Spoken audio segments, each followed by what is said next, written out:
Welcome, everyone. Thank you so much for taking your Monday afternoon with us to listen and learn a little bit about turning summer disruptions into success. My name is Marla Ranieri. I'm the head of clinical innovation and clinical strategy at Prompt Health, and I'm going to be your moderator for today's session. We have some fantastic attendees and leaders joining us today, and we're going to be able to introduce them in just 1 minute. But before we start, a little bit of housekeeping. We definitely want you guys to be engaged. We want to use the chat feature. Please feel free to write comments in that, talk to each other. But if you're going to ask questions, we do want you to use that Q&A button, which is on the bottom of your screen. If you can use that to ask those questions, that helps us keep track of it and also answer them later if we weren't able to answer them live today. As I said, we do want to engage you in this conversation. So we're going to start with a quick poll, learning a little bit about who's here. And we want to hear, what is the biggest challenge your clinic typically faces during summer months? Is it lower patient volume, providers taking PTO, increased cancellation and no-shows, troubleshooting and scheduling evals, or delayed hiring and onboarding? Please feel free to take a second to answer that for us, as we are going to dive into all of these different topics, and we'd love to know what is most important to you. All right, and while you're answering that, I am going to introduce our panelists for today. So thrilled to have two guest speakers. We have Robbie Woelkers, and he scaled a single mom and pop clinic into 3 award-winning locations in just 18 months. Then he sold his shares to build something bigger. And as a co-founder of Rehab CEO, he now helps owners step out of treatment, systems, and lead businesses that serve their life, not the other way around.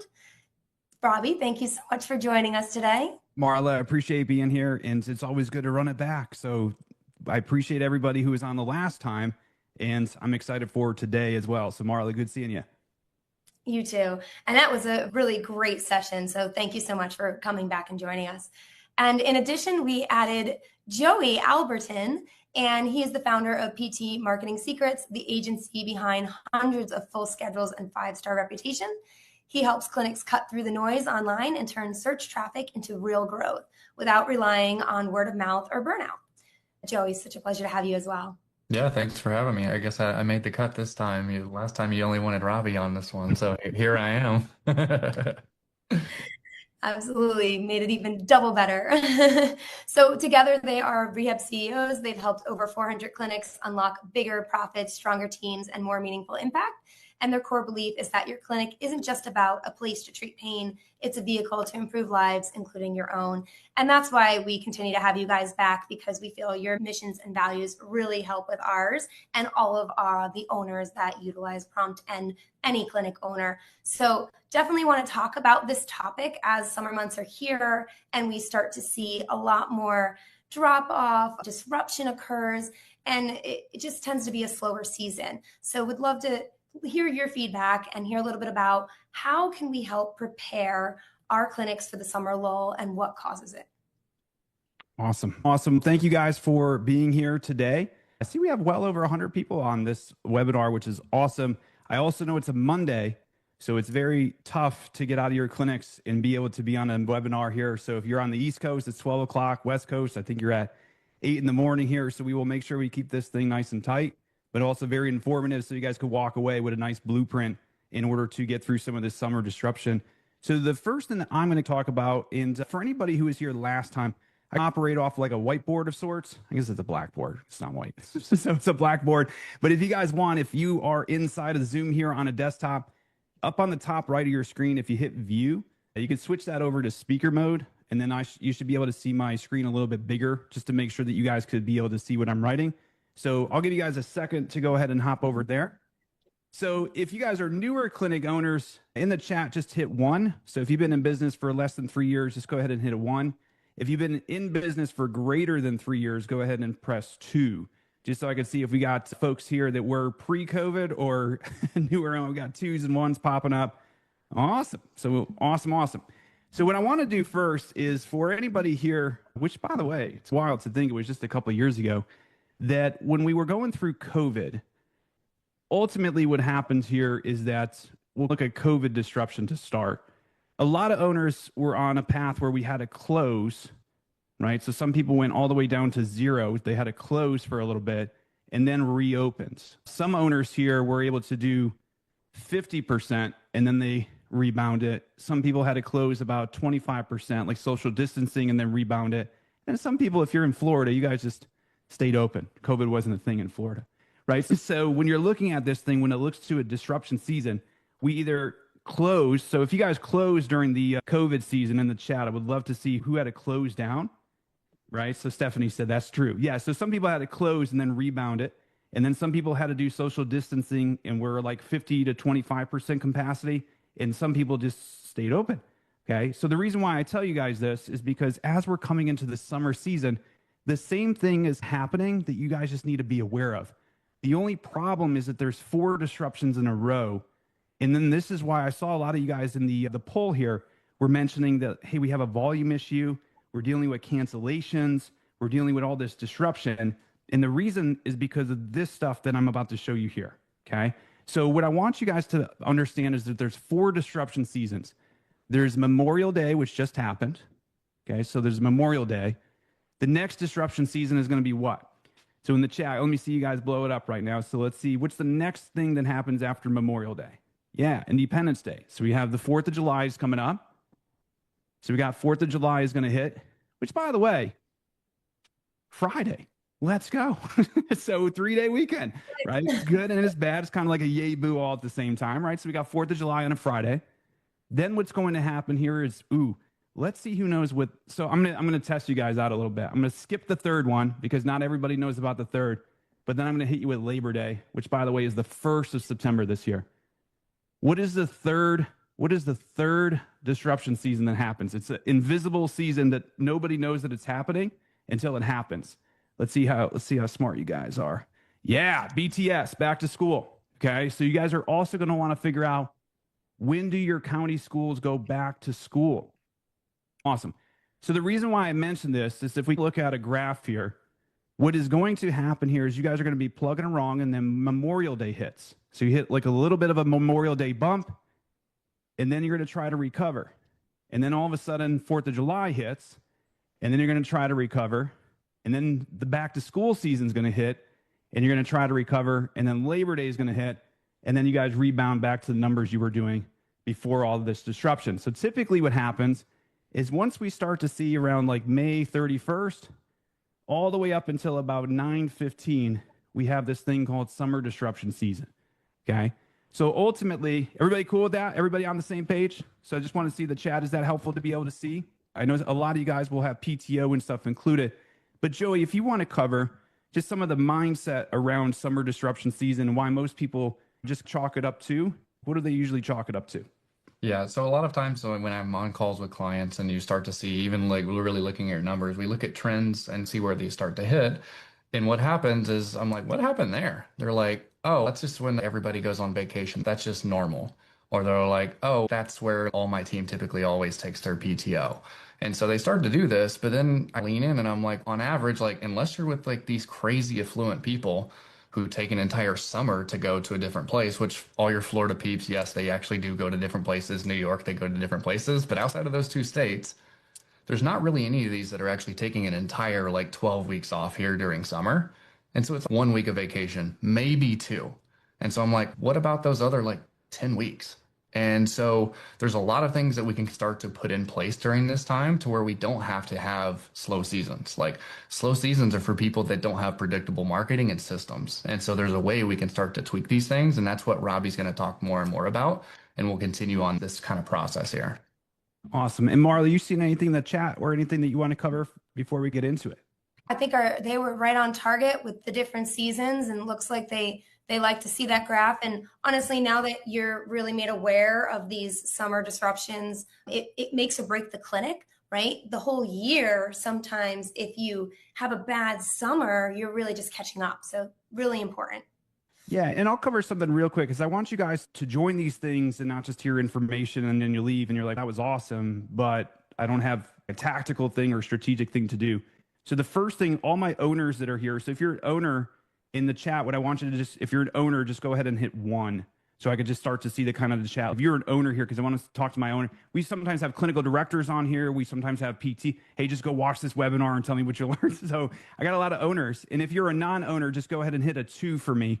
So I could just see the chat kind of blowing up. So I got my owners are hopping in, and I got my 2s here. Ooh, my 2s. I'd be curious who you guys are.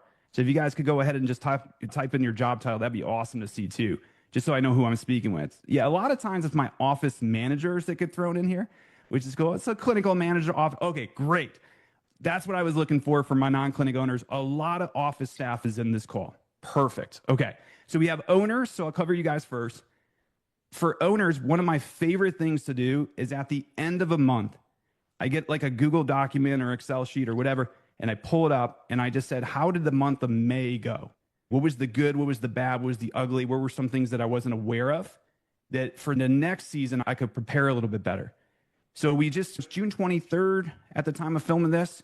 So when July happens, I will look back on June and be like, hey, what were some of the things that I wish I knew or prepared a little bit differently for the next time June comes up? And you could pull your blueprints every single season.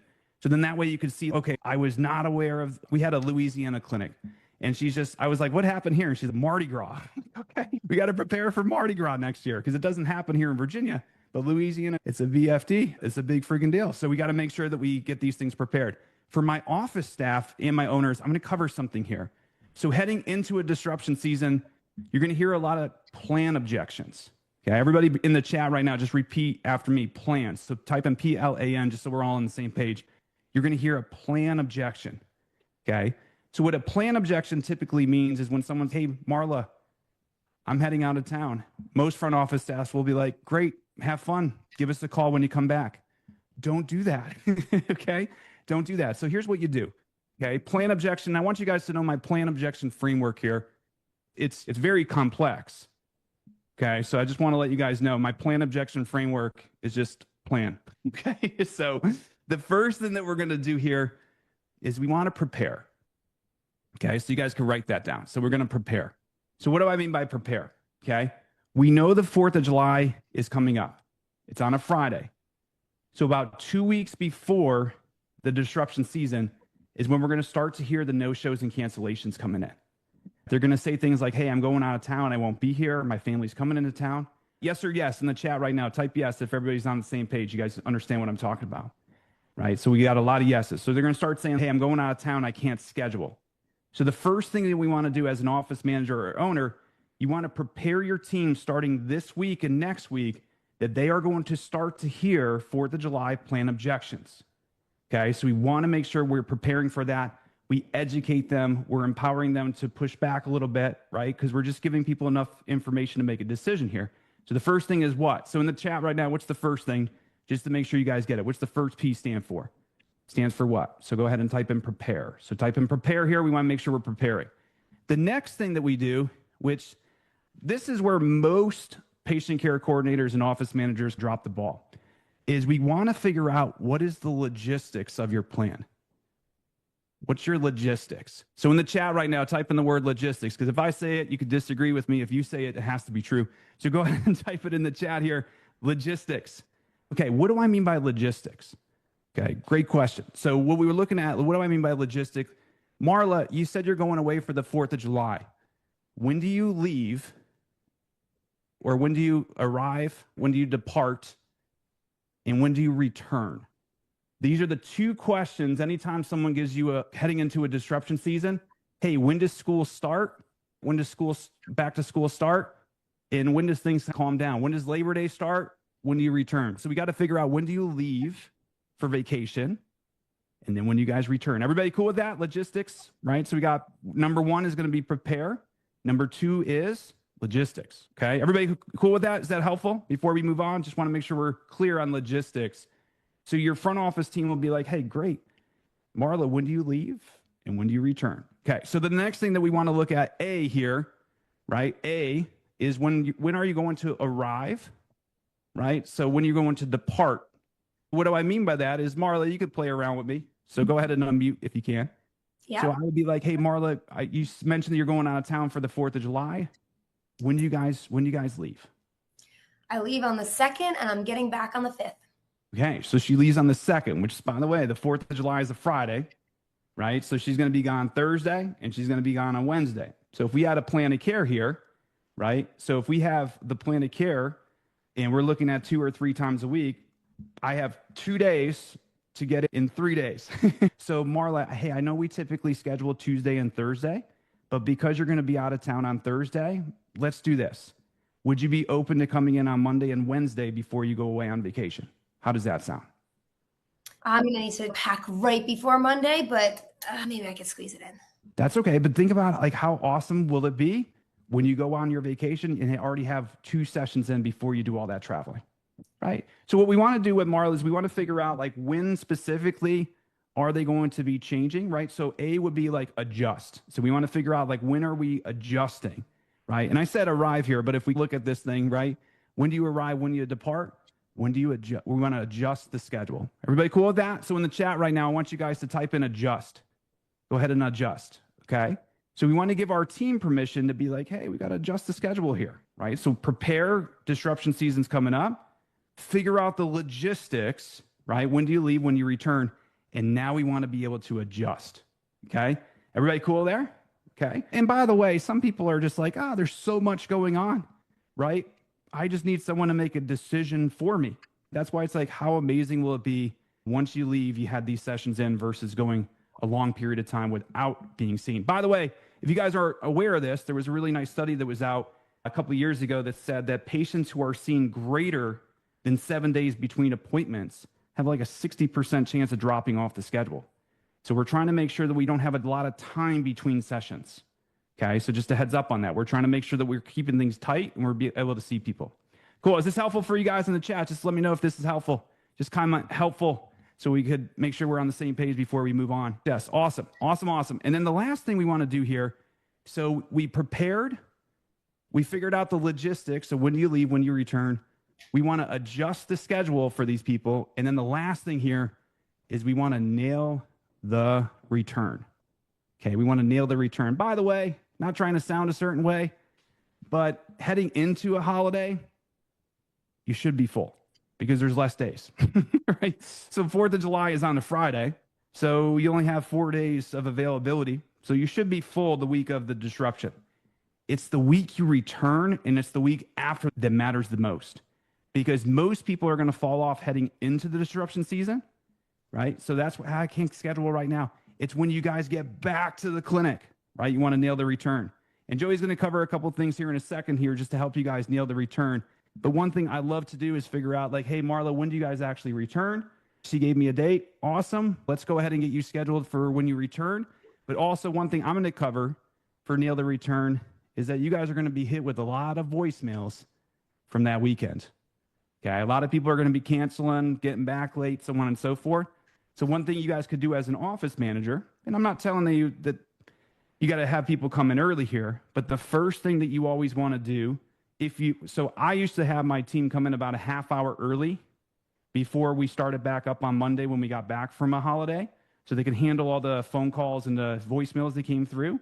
Or what we do is it's the first thing you want to hit when you come back on the Monday is all of that, because you're going to be out Thursday, you're going to be out Friday, you're going to be out Saturday, Sunday, and some people even Monday. You want to make sure that you guys are getting the return dialed in. Everybody cool with that? So last thing here is nail the return. So in the chat right now, let's see you guys say nail the return. And then Joey's going to show you guys here in a second how you guys could nail the return. Marla, what are you guys seeing in the chat here? So someone said, can you repeat that 60% stat that you just mentioned? Yeah, without getting too far into detail, there was a youth study in Marla. I could pull the study, so I'm not just saying there's a study and not give you the study, but I can give it to you. You guys could post it. But at the same time, there was 3 things that led to drop-offs. Okay, number 1 is what I just said, is that if there's greater than 7 days between appointments, okay, that was one drop-off indicator, greater than 7 days. So if you guys are scheduling like 1 time a week or once every other week, right? Now we were starting to get into the situation where people are going to start to drop off the schedule. By the way, how do I know patients don't want to be there? They literally tell us, I hope I never see you again, because it means they're hurt, right? So it's a weird business that we're in, is like people literally say, I hope I never have to see you again, but if I do, I know who to come back to, right? So we know that there's this thing called the law of entropy. So entropy just means everything's moving towards chaos and disorder. if it's left to itself. So we have to come in with energy. We have to come in with systems. We have to come in with this, right? All this planning to be able to overcome most of our patients don't want to be there, right? It's the reality of it. And that's a good thing because that means we're getting people better. So greater than 7 days between appointments. Number 2 is back-to-back, no-show, cancel, no-show, cancel, or cancel, no-show. Okay? So if you're a front office individual and you see someone come in for visit number 2, visit number 3, and then they cancel, we have to make sure that this next thing doesn't become a cancel or a no-show, or they're going to drop off. So if they go cancel, and then you go ahead and make sure that they come back for visit number 4, usually they're back onto their plan of care. But if we go visit number 1, visit number 2, visit number 3, cancel, and then they no-show, now they're gone, okay? And if you don't believe me, go back and look at some of your back-to-back no-shows and cancellations and see what happened, okay? Everybody cool with that? Is this helpful in the chat? So I just want to make sure we're good with that. Awesome. Great question, by the way, whoever answered that. And then the last thing here, which, by the way, could be seen on your intake forms. This is why intake and like Prompt has awesome intake forms, and you guys are able to see this information quickly, specifically for admins, right? Not just providers, is greater than 3 comorbidities. And I'll just put comorbids, right? So greater than 3. So if they have like hypertension, if they have some fibromyalgia going on, they have diabetes, they have congestive heart failure, right? If you start to see greater than 3 comorbidities, this is where we start getting into about 68% chance of dropping off the schedule. If they have one of these 3 things. If they have more than one, it's higher than that. Cool. Is that helpful for you guys to be able to see? Awesome. And Robbie, just a heads up too, Prompt just released their no-show prediction and drop-off AI. So a lot of this is in there. So they're going to start to see actually being alerted about those patients that may drop off. Let's go. There you go. So when you guys are looking at it, it's just now with AI is awesome. I think AI is just going to be able to allow humans to be quicker and more efficient. Some people are nervous it's going to replace us, but lean into AI. This stuff's great because ultimately when you have more predictability, now all of a sudden you can be like, aha, this person's going to fall off. Cool. Everybody cool with that? Going once, going twice? Awesome. Joey, what are you seeing as far as like coming back, nail the return? I want to make sure we're nailing the return. Yeah, so there's nailing return, but before we get to the nail the return, we've got the how do we actually prevent it to start with. And so pre-booking is going to be one of the biggest things we want to look at, and it goes into the back end here. But pre-booking is say, hey, someone comes in, doctor says they need to come in 2 times a week for the next 6 weeks. We need to be scheduling those out completely. If you want a very easy hack, literally just schedule out all 12 of those, print them out. You can text them, also give them a link for their scheduling to actually change any of them that don't fit for them, because you can do that with prompt scheduling. And so you schedule those out, and then when they come in for the eval, the very first visit, what you effectively want them to do is say, hey, does this first visit time work for you? You then show them all the others. Hey, I don't need to go back and forth 100 times, because I'm sure every one of y'all here that are front office, you absolutely hate having to schedule those. You can actually get them to come in and just say, circle the 3 that don't work, and you can actually go schedule those on prompt through the online scheduling, because most people want to have the convenience of doing that and the time to look at their schedule.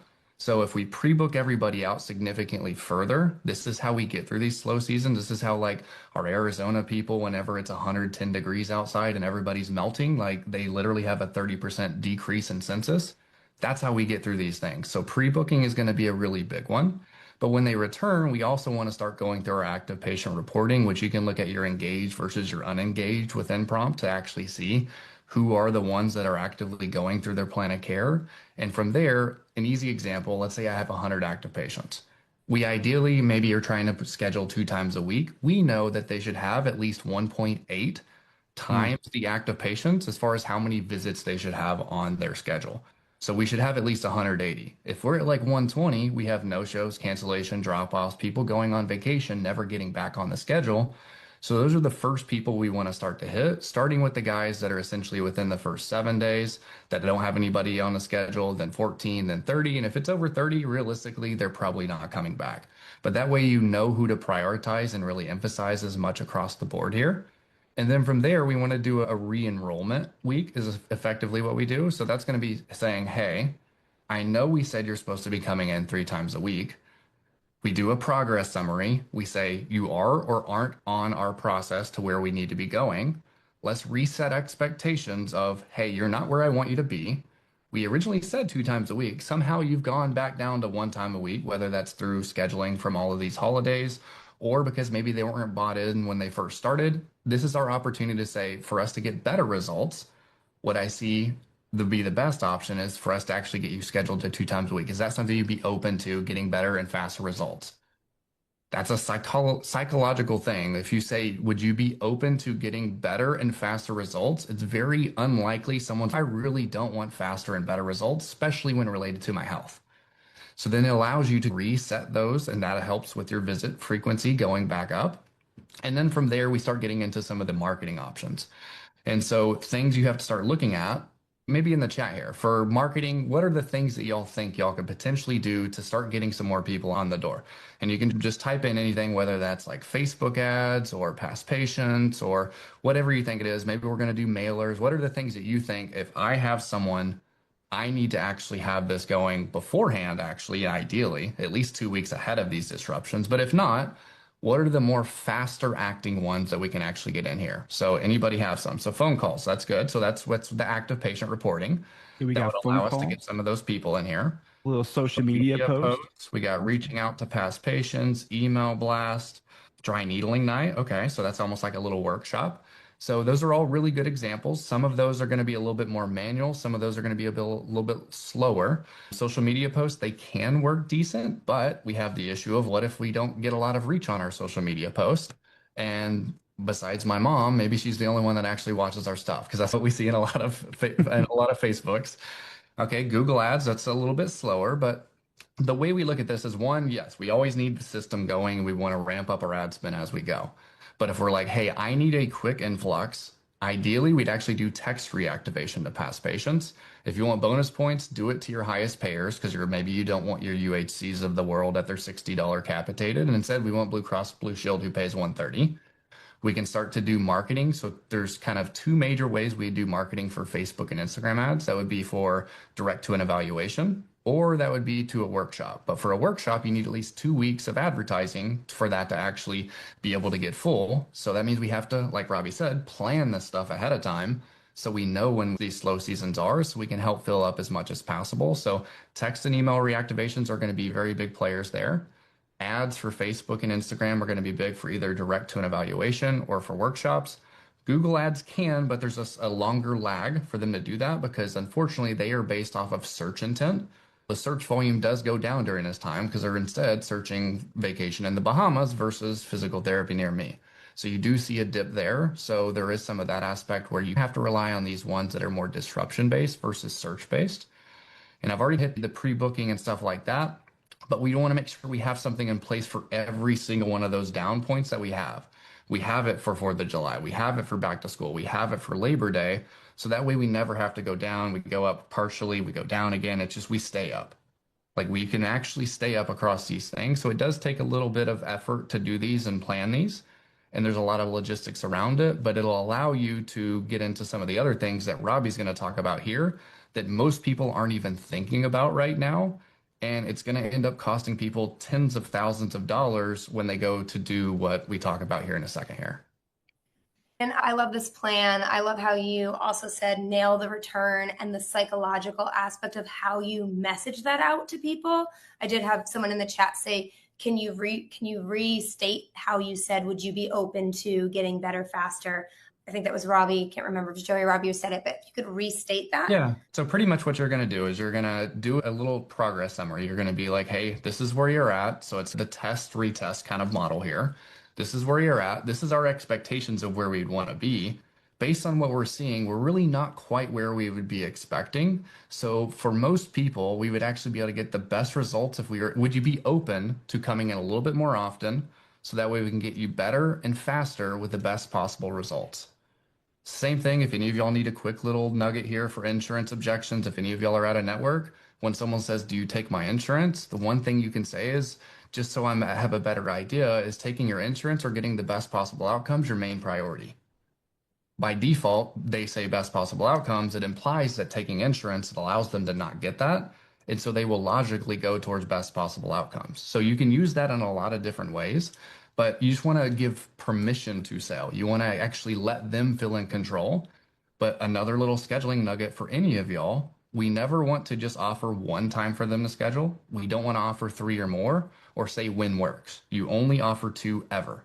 You say, does Thursday or Friday work better? They tell you Friday. Okay, cool. Friday. Does 8 or 12 o'clock work better? Because if you give them 1, they feel like they have no control. If you give them 3, they say, I need to check my schedule. If you give them 2, it's not a do you want it, it's a which do you want, not do you want it. And so limit it to 2, and that helps a ton when it comes to scheduling. And then we want to always be dragging up people from the end of the week to the start of the week, because that allows us to have more availability. Because if we move someone from Thursday to Tuesday, not only does that fill that gap on Tuesday, now there's more availability on Thursday for someone to pick a time that actually works. Because they may say yes to a 2 o'clock because that's the only thing you had. But in reality, that 12 o'clock that got moved up actually fits better. And now they won't no-show this Thursday. So there's a lot of these little small nuggets that allow you to do it. It's kind of one of those small hinges swings big doors thing. And it allows you to really focus on these things so you don't have to always be like, all right, here's summer slowness. Here we go again. Yeah. And something I learned from Robbie last time that I absolutely loved was the question you would ask them is there anything that would prevent you from making this appointment? Mm-hmm. I love that. Awesome. Yeah. Yes, the tie down. And I'll recap too, because I know some of you guys are visual learners and not just auditory learners. So Joey mentioned here, number one thing you do heading into a disruption season is pre-booking. So before the disruption even happens here, you want to make sure that you're pre-booking out the patient's plan of care. Why is pre-booking important for folks? Number one is because you get the times and the dates that you want. And then also for my bigger guys in the channel right now, those with multiple locations, multiple providers, right? One of the reasons why people drop off around visit 3, 4, 5 is continuity of care. Different providers, right? Different providers. And it's just, I told 5 different providers my story. Nobody knows my story. So sometimes we start to see. So pre-booking allows you to get the dates, the times, providers that you guys want. And then ultimately, I love people who are like, we call people. Absolutely. So you would do something called active, right? So active patient, Joey mentioned active patient reporting. Prompt does a great job with telling you guys, hey, these are the patients who are engaged and these are the ones that are non-engaged, right? The ones that are non-engaged, these are the ones you might want to do a wellness check with, right? I know the EMR, and sometimes you have the ability to prompt people to be able to come back in, but sometimes even just a simple phone call, just say, hey, good news. I just want to let you know we still got 6 visits in your authorization. Let's get that thing scheduled out. So wellness checks for those engaged folks, they might actually have a full plan of care already scheduled, which is awesome. So they have their frequency and duration scheduled out. Some of these guys only have a partial plan of care. So they either have a frequency issue where they're supposed to be coming in 3 times a week, but they're only coming in once, or they might have a duration issue. They have 3 times a week scheduled, but only for 1 week and not 4. Okay, so these are the things that we're talking about. If that's helpful for you guys in the chat, just let me know that it's helpful to be able to see pre-bookings, number 1, heading in, active patient reportings next. And then also, I did post a guide. So if you guys need access to it, I could drop that in if Marla, you're okay with that. Just a little SOP here that we have for re-enrollment week. I know sometimes we say things and you're like, what the heck is that? But there's a link there for re-enrollment week. So just go ahead and grab that. So that's one of my favorite things to do after a disruption season is we want to re-enroll people back into their plan of cares, okay? Now, most patients don't make it to the progress summary. Okay, progress summary, I think we're all in agreement, is around visit number 10. Okay, so if we're looking at the progress summary, one of the key stats that we love to look at is how many of our new patients actually make it to the progress summary, right? So most people don't get to the progress summary. So we want to do some re-enrollment and being like, hey, here's where you're at. Here's where we're trying to get to. You're actually progressing better. You're progressing slower than we thought. So we want to re-enroll after a disruption season. Okay, everybody cool with that? And then the last couple things here that Joey mentioned, which I loved, is some of you guys are going to turn on and do a past patient reactivation campaign. He did mention texting these individuals, right? So if you guys have text opportunities, awesome. If not, you could always email, but text, we see in our data that text has a better response than email. And then ultimately, I love what he said is if you're already full right now and you're booking out, and you're like, I don't know if I want to, he just mentioned texting your higher payers. And what I mean by higher payers is my office managers here, you guys could let the owners know what insurance carriers are low burden. Let's start there. Low burden, right? I don't need auth. I don't need this. I don't need, right? Lower burden. What are the payers that want to cause you to leave your job? So we have some that are high burden. We got some that are low, right? Yes or yes, if you guys know what I'm talking about here, right? So it's just like we have some payers. So if we have the opportunity to text people and reactivate, maybe there's an opportunity for us to reactivate the ones that we want to work with. I'm not a huge fan of playing that game at the front desk. I think it puts your front office in a weird position to be like, they have a high payer, so let's get them in quicker. They have a low payer, so let's not get them in. I think that's weird, right? It causes some friction at the front and it causes some congruency stuff. If you're doing it, that's no disrespect, but it's just what I look at is like, we could play that game with our marketing, not our front office. So we don't want to be turning people away because of their insurance. If they're here, they're calling. Yeah, they might have a lower paying insurance, but guess what? Their friends and families might have the insurances that we're looking for. So we don't want to miss an opportunity here just because we're worried about insurance. Okay, cool. Everybody's on the same page there. And then the last thing that Joey mentioned here too, which I really loved, is he mentioned switching from discovery visits to just get right into straight to eval. So if you guys are running Facebook ads, some of our data shows that the discovery visit adds a couple extra layers of conversion there and a little bit more friction. So when we switched our ads out to just run straight to evaluation ads, right, we get a bigger uptake because people are like, wait, I get an eval and I get treatment? Yes. And then they come in quicker and it has a higher value to it than, oh, it's just a discovery visit. So I'm not telling anybody to switch up your ads or anything like that, but if you guys want to look into that for the next disruption season, something I switched to. Cool. Everybody cool with that? Going once, going twice before we move on? So just wanted to do a little recap so you guys know what we were talking about there. Marla, you got anything in the chat before we move on? Just want to make sure everybody's good. Is this helpful for you guys? If it's helpful, post a 1 in the chat. And then if it's not helpful, then just post a 1 in the chat. So let's go. Marla, what do you got on your end? Good. Everyone seems to be saying this is pretty helpful. I think that it's really great to get these true examples and the sheet that you guys shared in the chat. And I'd just love to continue to know more about, okay, how can they further leverage these disruptions during the summer to possibly grow and scale their business? What else? You said turn it into opportunity. What can we be doing? Great question. I know earlier we asked, is there owners in the room or is there office staff or providers in the room? So it was awesome. It was pretty swell split. So a couple things that this next section is like more for our owners, but if you're an office manager, clinical director, PT on this webinar, I want you guys to take this information back and be like, hold on a second.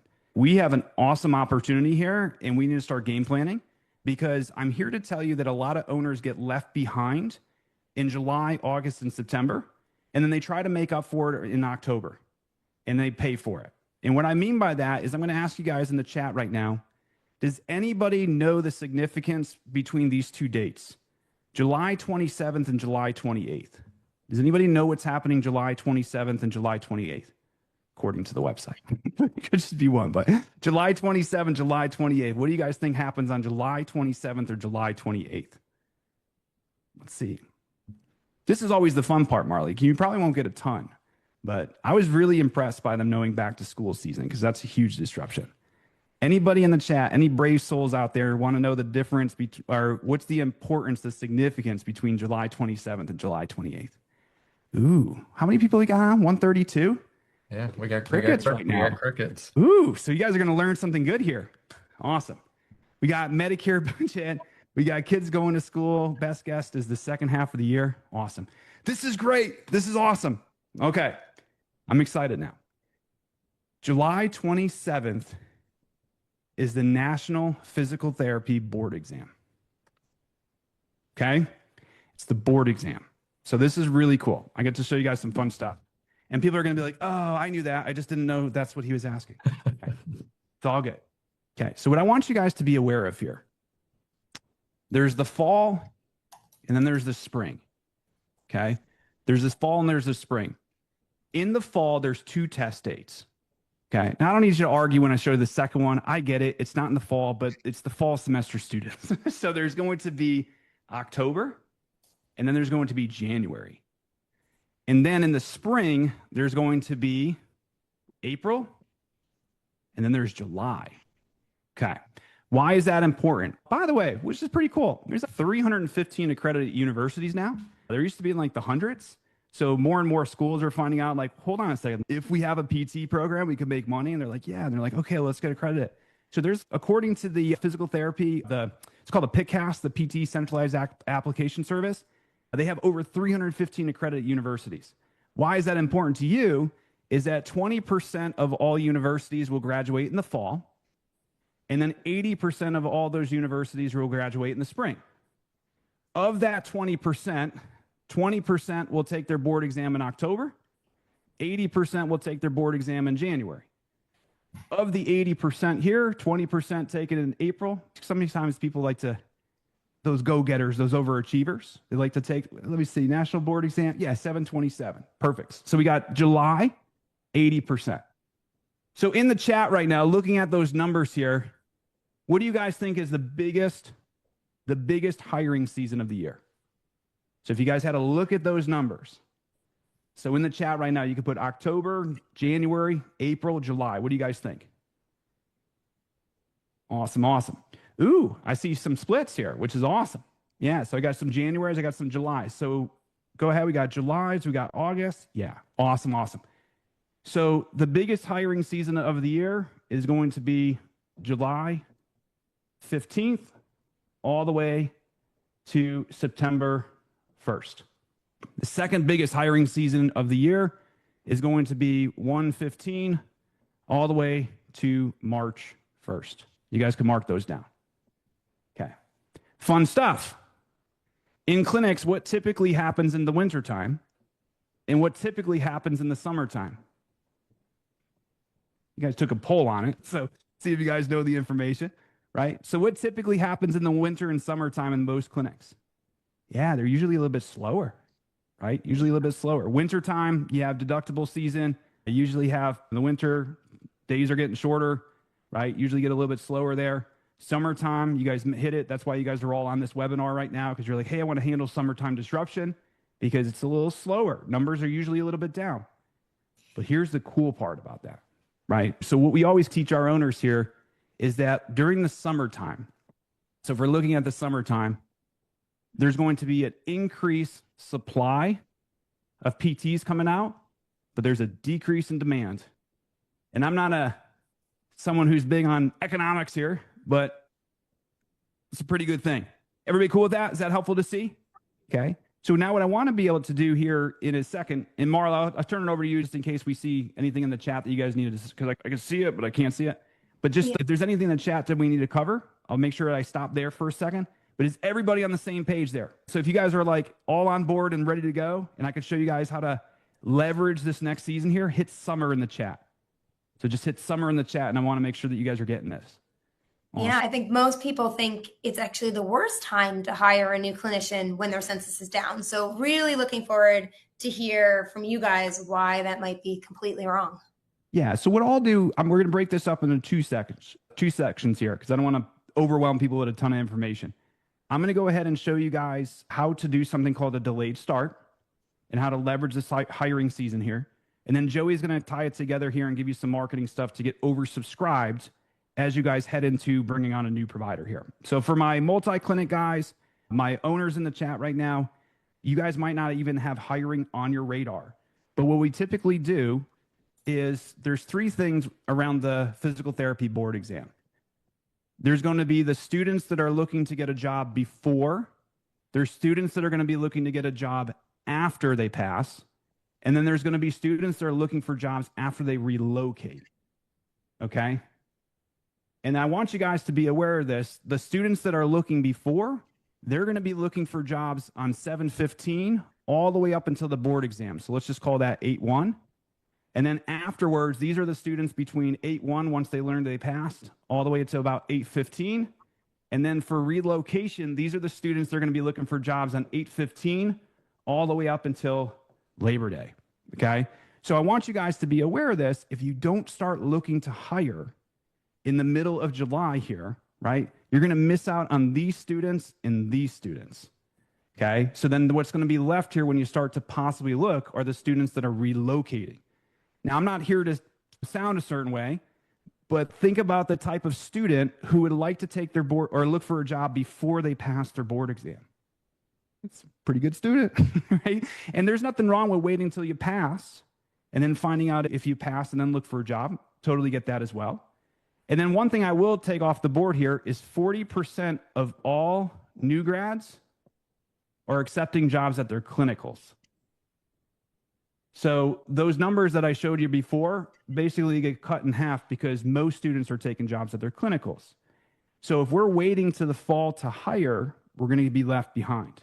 So what I want you guys to know is you guys could do something called a delayed start, where you could hire here in July or hire here in August, but they don't start working until about 30 or 60 days later, right? Because they still got to pass their board exam. They got to possibly relocate. You got to get them credentialed. And then you could go ahead and tell them like, hey, we're going to hire you here, but your start date is the weekend after the Labor Day. Cool. You guys see that? Is that helpful to see in the chat right now? So if that's helpful for you guys, just say hiring. Just put hiring in the chat so I know that you guys are getting this. Awesome. And Joey, I know that you are, we want to make sure that I see people. I'm like, I know you guys are here. So there you go. Hopefully you guys are getting this, right? So if you guys are looking at this, you have the biggest hiring season coming up. We have before, after relocation. And Joey's going to come on next because I want him to cover the next objection. You guys are, I'm not full right now, right? I'm not full right now. So that doesn't make sense. And it's just, I know. Most owners are thinking the same way. So Joey, why don't you go ahead and cover, and then Marla will watch the chat. And then I know we got about 13 minutes left and we'll look it up, maybe get some questions here at the end. So go ahead, Joey. Yeah, for sure. And then going back to the supply and demand that Robbie talked about, the thing that most people aren't realizing is if we don't hire at this time and instead we hire a little bit later, what ends up happening is the salary of that PT now goes up by 10 to 15,000 because we're trying to hire when there's just not a ton of them left anymore.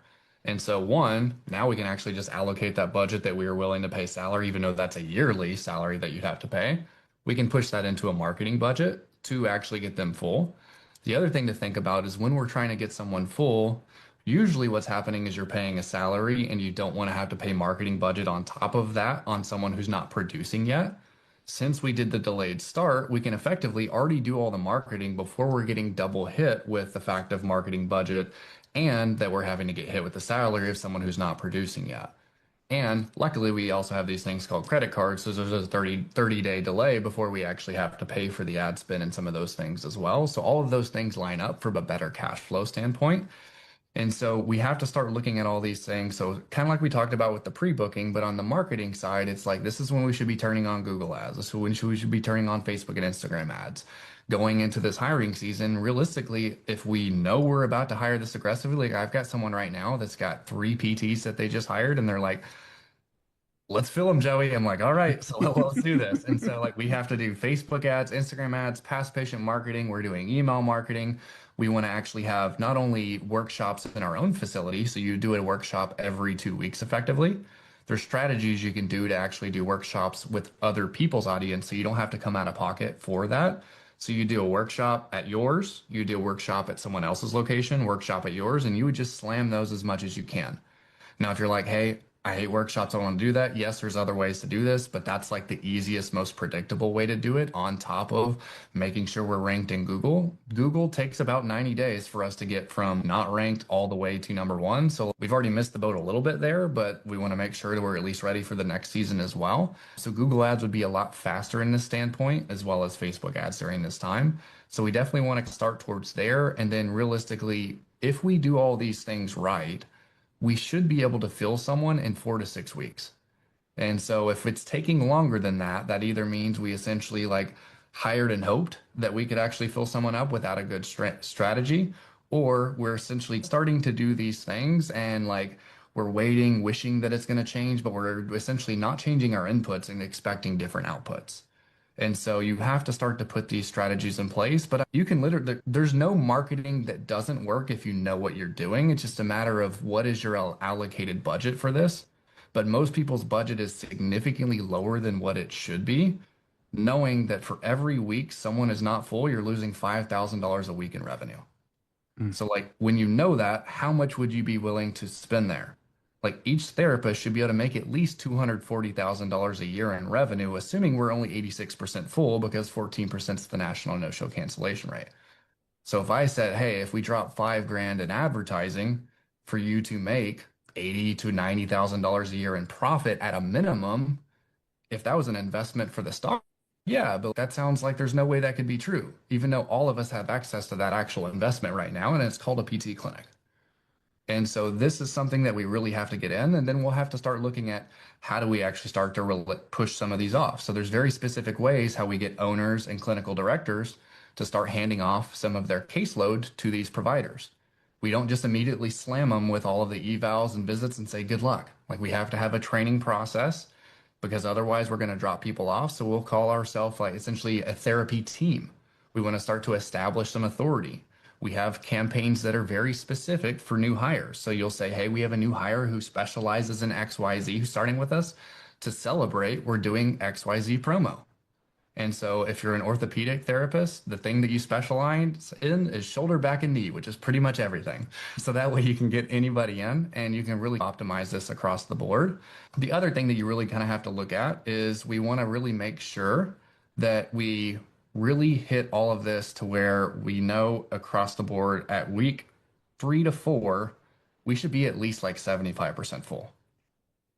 And if we're not having that, it's either because of marketing, handoff process, or we just haven't actually trained that therapist the way we need to. Because a lot of times we throw them in, we don't actually block any time to actually schedule them.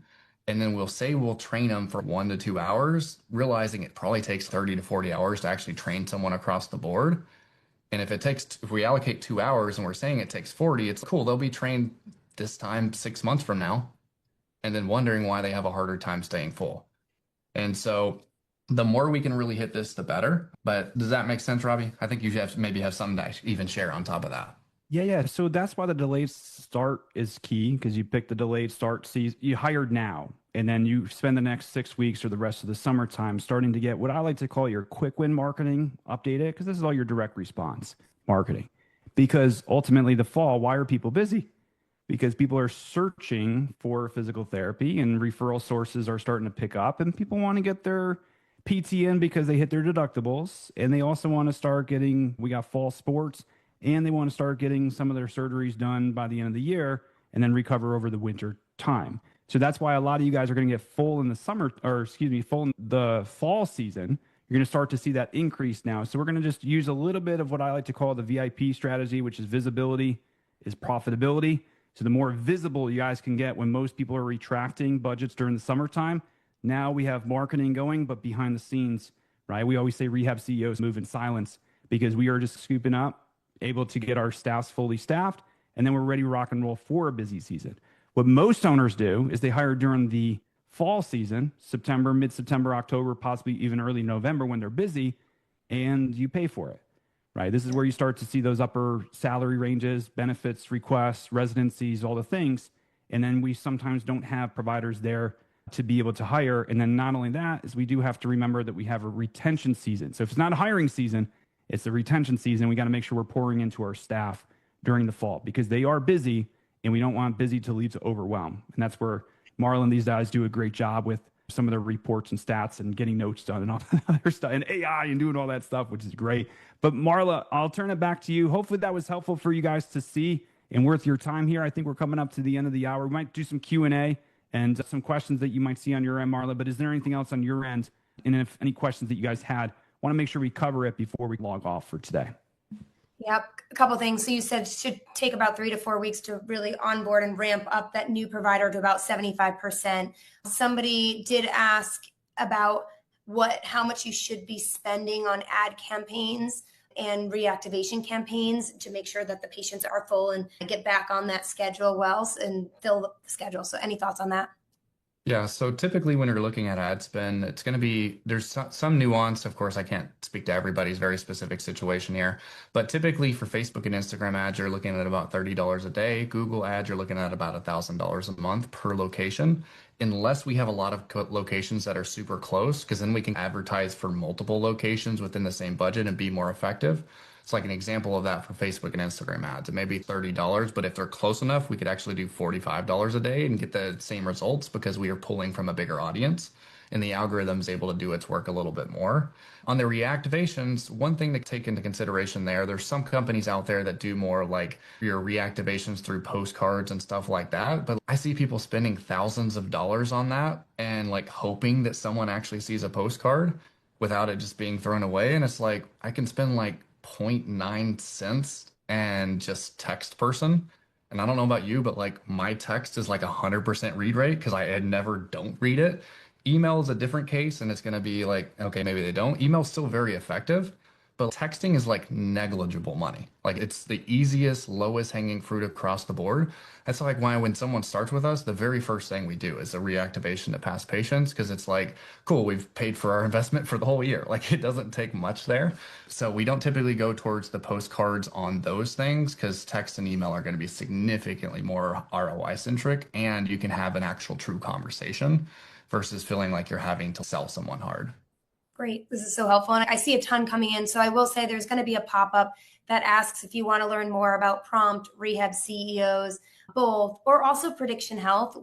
Prompt just acquired Prediction Health. In case you guys haven't heard, brand new news, hot off the press. Very exciting. Huge news. So, Awesome. for all of these that have questions, please still put them in the chat, not the chat, the Q&A, so we can absolutely answer them afterwards since we're getting close to the end here. Would love to make sure we reach directly out to you and have Robbie or Joey reach out to you with those questions. So I saw a lot of them in chat, but if you move those over to the Q&A, that would be really helpful.